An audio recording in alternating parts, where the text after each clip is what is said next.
Buenos días, Dios les bendiga esta mañana. Es una bendición para mí poder compartirles el mensaje de la palabra de Dios una vez más, el cual lleva por tema en este momento un enemigo llamado desaliento. Escúchenlo con atención porque yo creo que Dios va a venir a traer una buena palabra a nuestro corazón y creo que nos va a servir de mucho en este momento. Cuenta una historia de ficción, que el diablo en una ocasión decidió retirarse de sus actividades maléficas, de tal manera que él decidió vender sus herramientas. Convocó a una venta de garage y aquella noche que ya tenía todo dispuesto, contaba con un buen lote, pero un lote siniestro de herramientas. Ya sabe, engaño, envidia, celos, iras, adulterio, fornicación y todo lo malo que usted pudiera imaginarse. Entre todas aquellas herramientas se alcanzaba a ver una al fondo que estaba muy desgastada, pero que tenía un precio muy alto.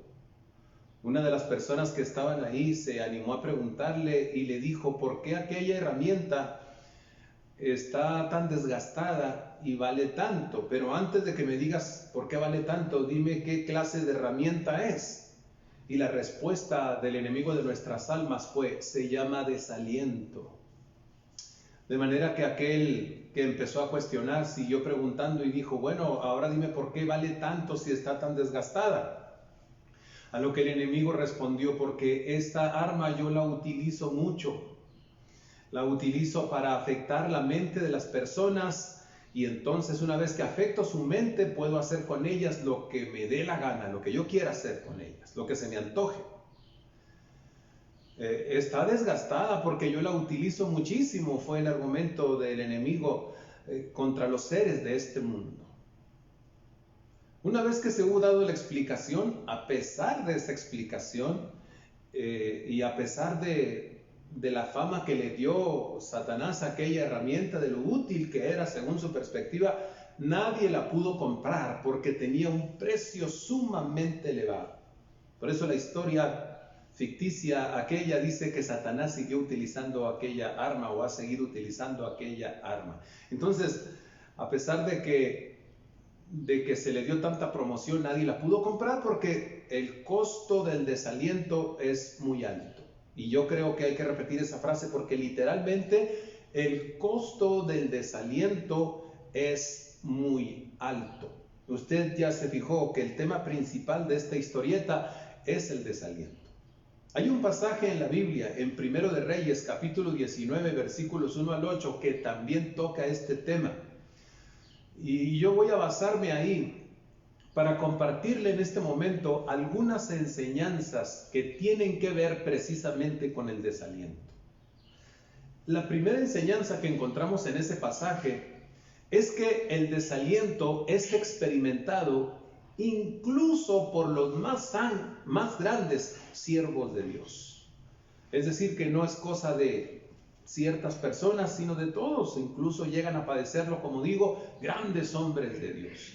El primer libro de Reyes, capítulo 19, que es donde estamos trabajando, nos habla del profeta Elías. Y yo creo que muchos de los que me oyen y su servidor sabemos que el profeta Elías fue un grande hombre de Dios, un maravilloso siervo de Dios.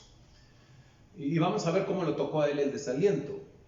Si vamos desde el primer libro de Reyes, capítulo 18, nos damos cuenta que este hombre fue utilizado maravillosamente para hacer un milagro que convenció al pueblo de Israel que el Dios verdadero es Dios. En ese tiempo la nación de Israel estaba cavilando en su corazón quién sería Dios, si Jehová Dios, creador de los cielos, o si Baal, un ídolo que ellos adoraban. Adoraban a ambos.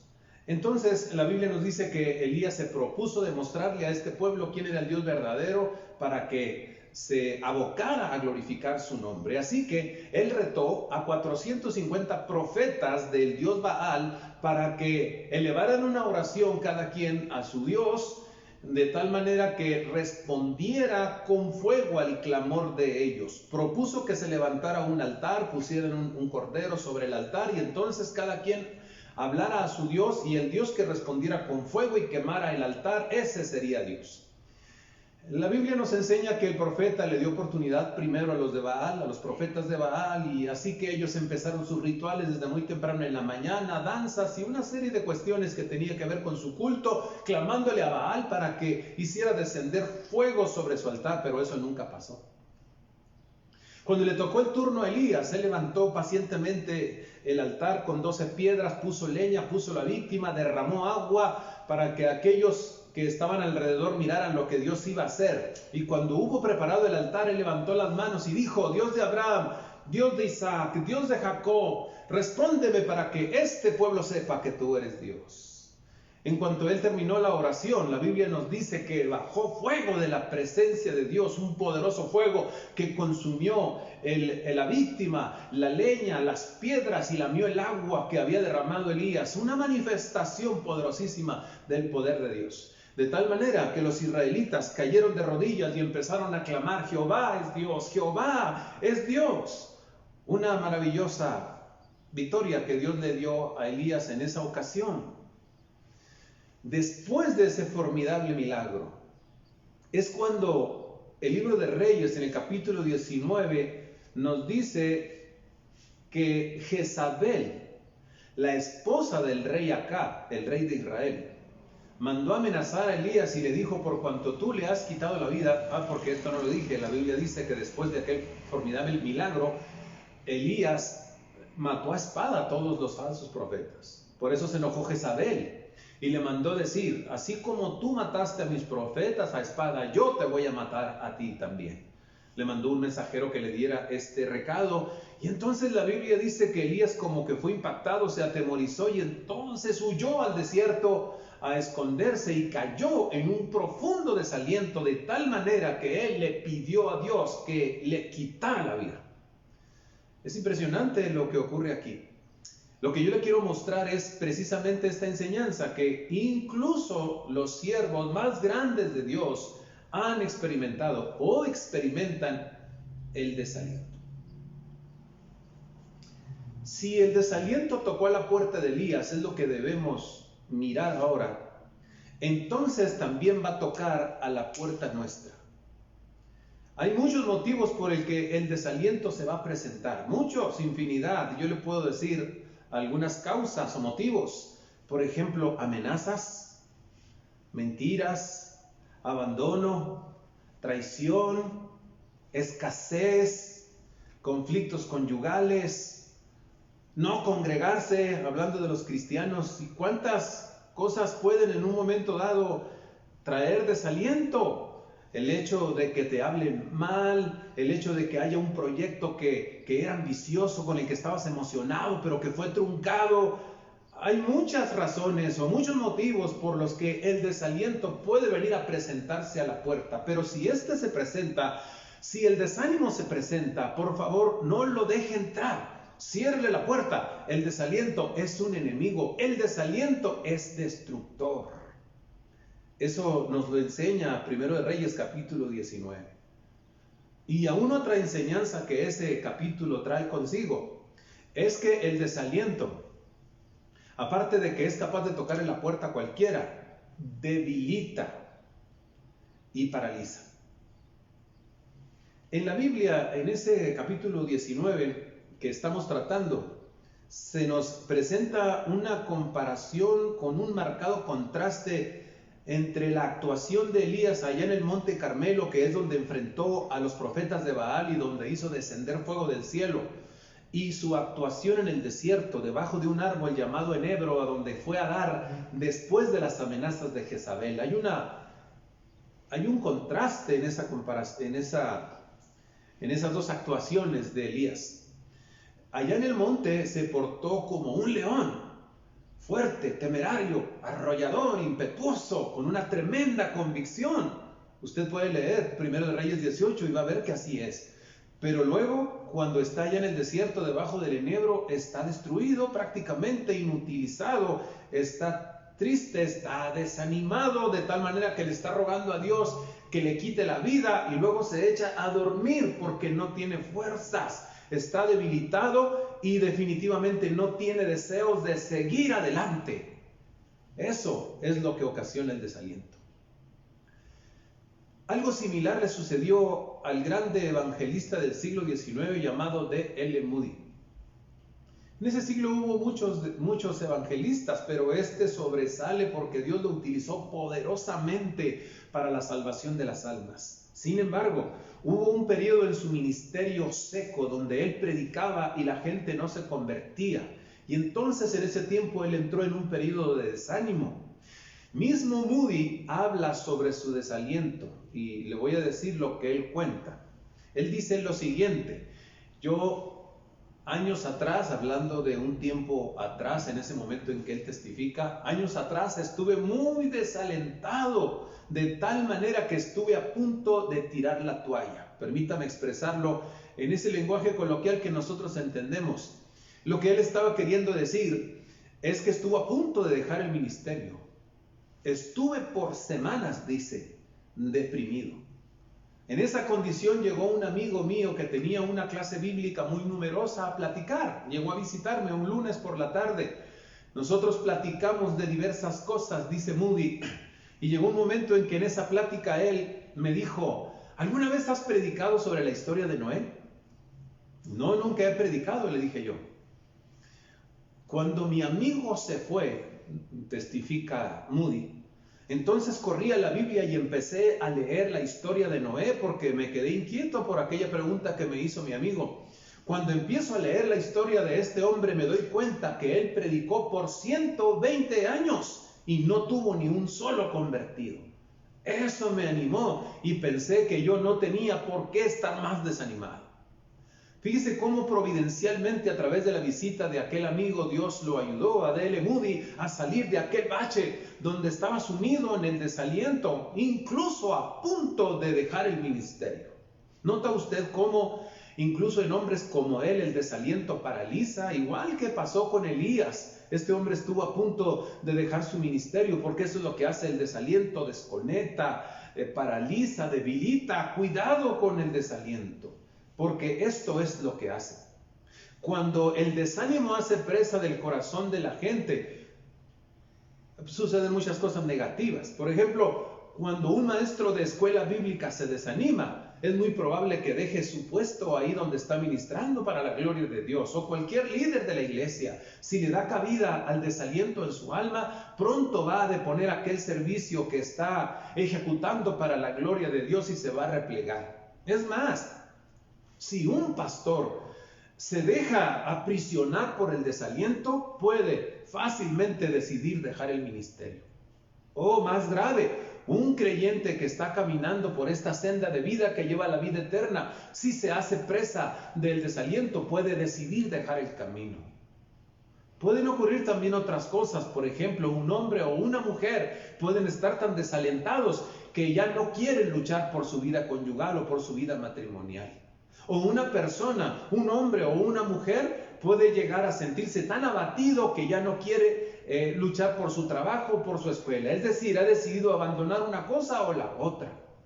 Y pudiéramos enumerar una serie de consecuencias que pudieran ocurrir cuando el desaliento hace presa de las personas. Por eso, cuide su corazón del desánimo. No deje entrar el desaliento. Y si cree que de alguna manera ya ha penetrado en su alma, hay que sacarlo en el nombre de Jesucristo. Enseguida le voy a decir cómo nos defendemos contra eso.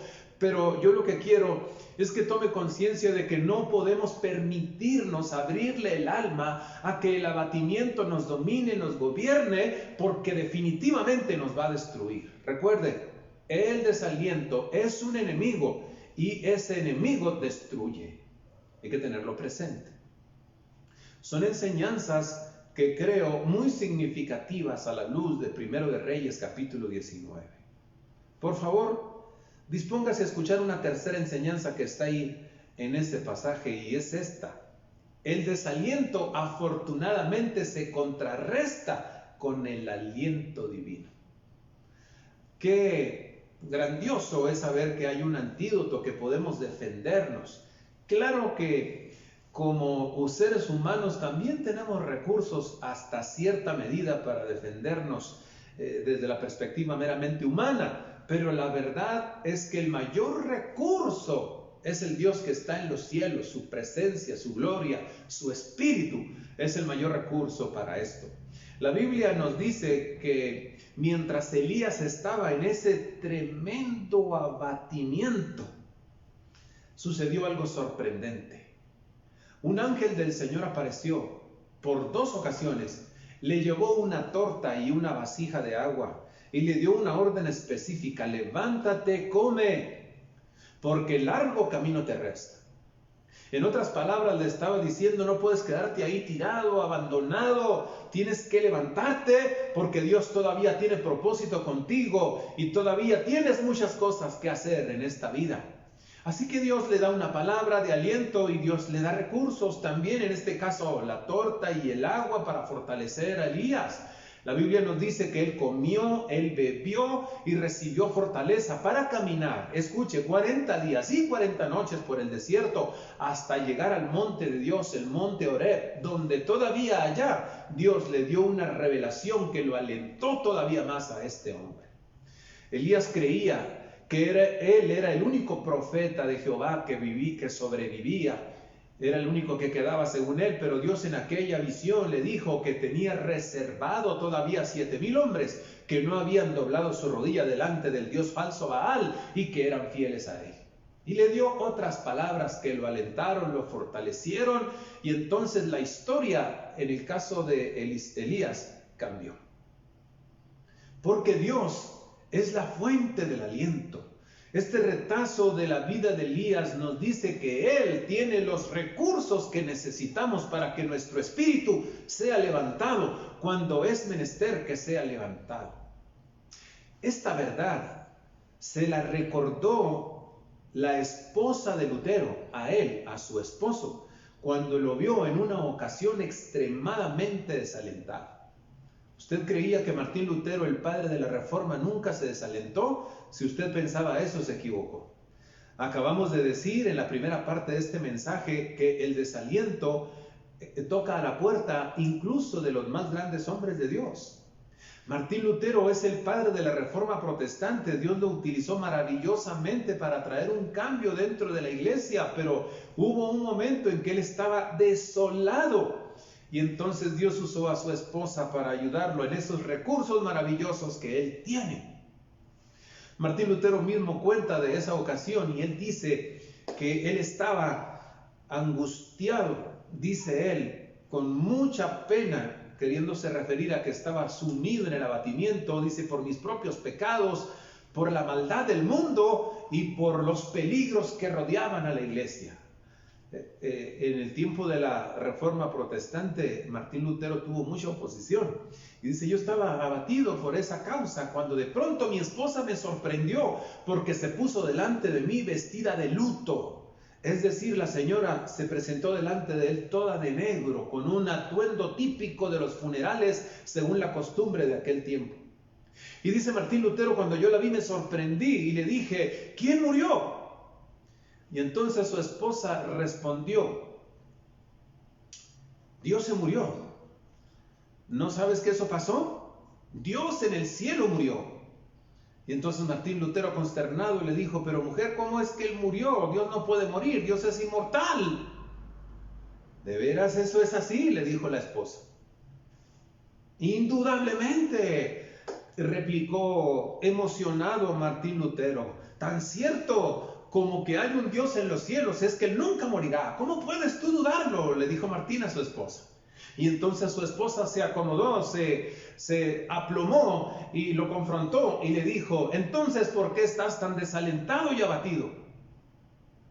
Martín Lutero dijo, aquella sabiduría de mi esposa me estremeció y entonces yo corregí aquello y decidí superar mi pesar. En otras palabras, decidí no dejarme dominar por mi desaliento.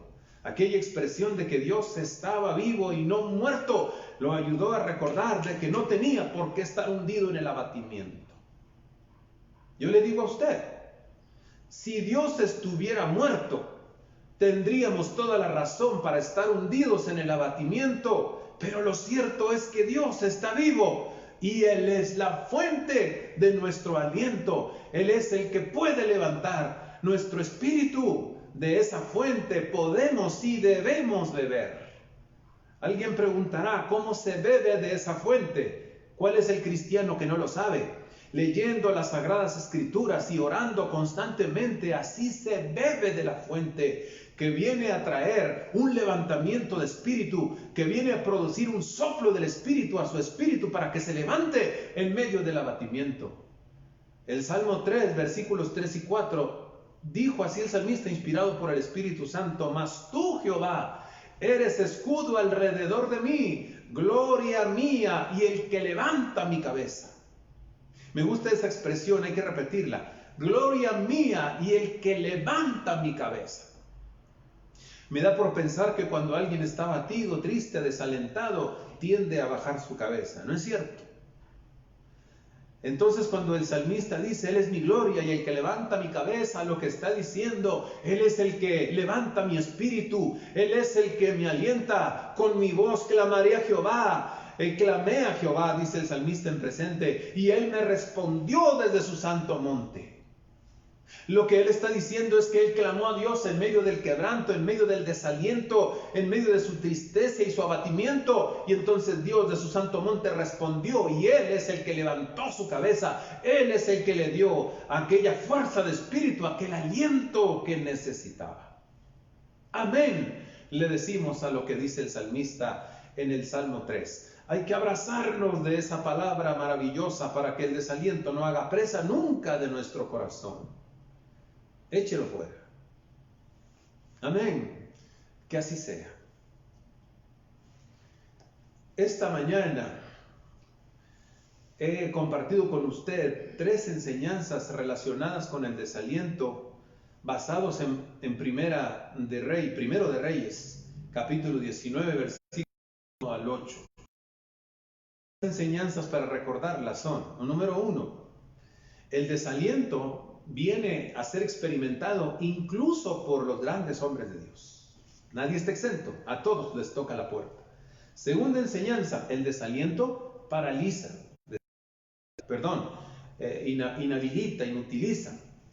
Cuidado con el desaliento. Tercero, el desaliento afortunadamente puede contrarrestarse con ese aliento que viene de la presencia de Dios. Si ese enemigo llamado desaliento se vence y el ánimo permanece, entonces habrá la capacidad y el deseo de seguir adelante como apocado. Hay personas que tienen su ánimo tan afectado que incluso ya no quieren vivir. Tal vez en este momento haya alguna persona que escuche y que no quiere vivir porque su ánimo está totalmente apocado. No hay aliento en su vida. Vamos a orar por todas las personas que necesitan aliento, porque esto hace una grande diferencia en el caminar de la vida, en el caminar de esta vida, pero sobre todo en el Padre, en el nombre de Jesús, oro a ti con todo mi corazón, que tú te interesas en todos los que me oyen y en tu siervo que habla. Creo que tú deseas que nuestra alma tenga ánimo, porque tu palabra nos enseña que el ánimo marca una diferencia tan grande, que el ánimo es impetuoso, que el ánimo nos ayuda a avanzar y a enfrentar cualquier circunstancia, que el ánimo nos ayuda a permanecer independientemente de lo negativo que haya alrededor.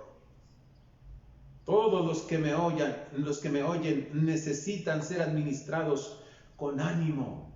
Yo te ruego que derrames tu espíritu sobre ellos, sobre todo aquellas personas que están tan abatidas que creen que mejor es no vivir. Vivir es hermoso cuando tenemos aliento. Dios, dales aliento, sopla aliento de vida en ellos para que puedan mirar la vida de otro color. Ayúdalos a buscarte, a tomar conciencia de que tú eres la fuente que levanta nuestro espíritu de tal manera de ti, fuente maravillosa, y que sean levantados para la gloria de tu nombre, en el nombre de Jesús. Amén. Gracias a Dios por la oportunidad de acercarnos a su presencia a través de la oración. y por recibir su preciosa palabra que nos fortalece y nos da ímpetu. Son muy amables todos, hermanos y amigos. Dios los guarde, que tengan un maravilloso domingo. Nos vemos pronto con el favor de Dios. Estén atentos. Yo espero que pronto cambie nuestro semáforo aquí en la ciudad amarillo y de veras podamos vernos pronto. Estén atentos, estaremos informándoles.